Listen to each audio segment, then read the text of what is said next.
It's Christmas time, and I thought it'd be a good time to get the old Dutch oven out and make a Christmas cobbler with 4 berries: strawberries, blueberries, raspberries, and blackberries. It's very simple to make, takes less than an hour to cook in your Dutch oven. And the ingredients are real simple: sugar, self-rising flour, Karo syrup, the fruit, and cinnamon if you want it. It's got a real holiday feel to it, and I hope you have a great Christmas. First thing we're going to do is get our charcoal ready. I use Kingsford charcoal. It's just kind of the best you can find, and it really is consistent. Most of the recipes you find, if they're not using wood, they're using Kingsford charcoal. So I've got my charcoal chimney set up here. We're going to get the coals ready. While we're doing that, let's go mix up our cobbler. I tend to like simple things to cook, and this is a very easy one too. This is a Lodge Dutch oven, and as you'll see, it has feet, and it also has a ring around it, a lip, which makes it a Dutch oven, a camp Dutch oven. It makes it a camp Dutch oven, so you can put charcoal underneath and put charcoal on top without the charcoal briquettes falling off. The other thing I like that's easy, Walt Strickland, a good friend of mine, showed me this. This is a 3-quart aluminum casserole dish, and it's disposable. So instead of cleaning up the Dutch oven, we're going to use that as a liner, and we're going to mix everything in here so that we don't make a mess. Much easier cleanup. Okay, we have our Dutch oven, we have our liner. We're going to start with the dry ingredients first. 2 cups of self-rising flour, 2 cups of sugar. And what we're going to do now, we're going to stir that together. We're going to mix that up nice, really good. Get all of the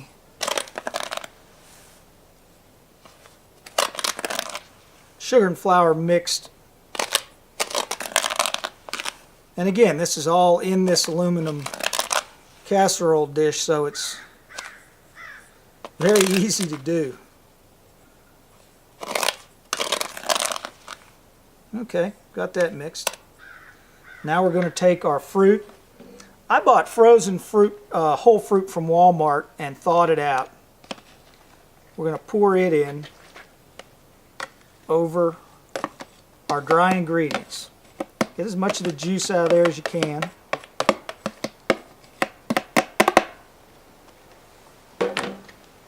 Spread it out just a little.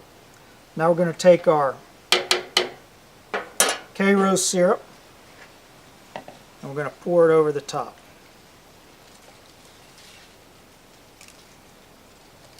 Now this is the important part, according to my friend.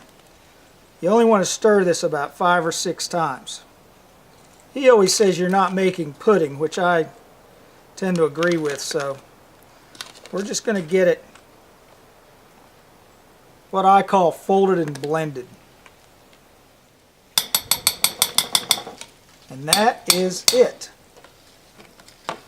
Put the lid on. We're going to wait for our charcoal, and we're ready to cook. And here's a close-up of what it should look like before you put the lid on. You see there's still a lot of flour and sugar that's not blended, but it'll turn out. Okay, I removed the Dutch oven from my cooking surface. What I'm going to do is pick out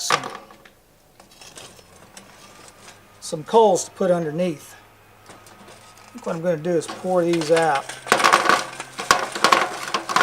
Get some of the hotter ones out from the bottom.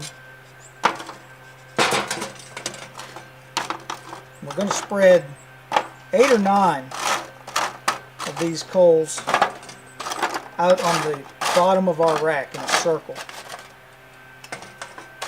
The tongs are helpful, and so are these gloves. You're working with something that's very hot, so spread them out a little bit. We're going to take our oven, I'm going to place it over those coals, just like so. Next thing we're going to do is take our tongs and put some coals on top. More on the top than on the bottom, because we want to try, we're going to be baking this, so we don't want all the heat to come from the bottom. So we're going to place probably 12 or 15 coals. We'll cover the top, making sure you get around the edge really good. If you do them in a ring, you can kind of count them a little easier. As you can see, there's more than 12 or 15 coals on top of this Dutch oven. We have a wind today, so I wanted to make sure that I wasn't getting heat blowing off the top. So I added, there's probably 22 coals there. You can count them if you like, but I basically covered the top. So we'll see how we do when we check it. Make sure we're not burning the top. If so, we'll just take some coals off. It's been about 20 minutes, so we're going to go ahead and check our cobbler now. I'm going to take the lid off, and you want to be careful here because you don't want to get ash in your food. So we're going to lift it straight off. Make sure you got good balance. Lift it off, and as you can see, it's doing real nice. I'm probably going to take a few of those coals off the top.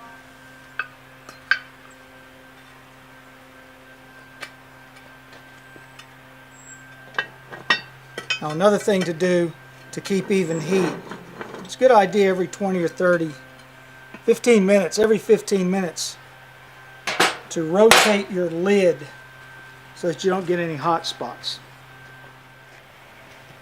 Okay, my coals have cooled off a little bit, so I'm going to add a couple more. Started another little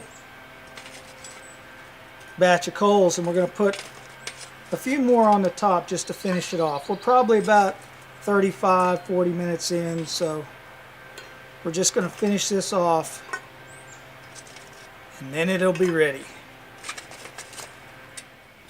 Okay folks, due to the wind, we're right at an hour, so you want to make sure that it's done. Let's make sure we got it. Oh yeah, that looks delicious. Golden brown on top. Yes, it's done. Alright, time to spoon some up here. Oh, just look at all that. Get a little crust here. Okay, it's time to give this a try. Oh. There's something about the mixture of those berries that's perfect for the holidays. The crust is just right. Merry Christmas.